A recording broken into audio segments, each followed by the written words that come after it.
Welcome to this DelftStack PowerShell tutorial. Today we'll explore how to determine your system's uptime using PowerShell. Let's dive in. System uptime refers to the total time a computer has been running since its last restart. Monitoring uptime is crucial for assessing system stability and performance. To determine system uptime, we can utilize the Get-CimInstance cmdilla to query the Win32_operating system class. This command retrieves the last boot uptime property, indicating when the system was last started by subtracting the last boot uptime from the current date and time. We obtain the system's uptime.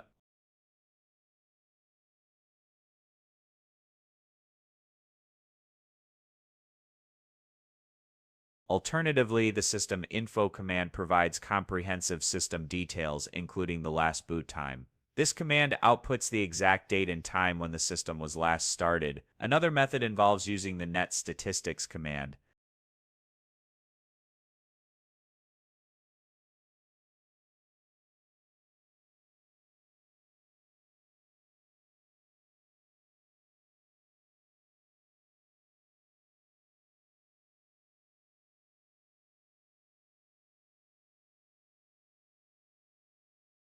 This command provides the time since the workstation service started, which typically corresponds to the system's last boot time. In this tutorial, we've covered multiple methods to determine system uptime using PowerShell and built-in Windows commands. Depending on your preferences, you can choose the method that best suits your needs. Remember to like the video and subscribe to the channel for more such tutorials. Also, check out the website DelftStack.com for articles on PowerShell tutorials.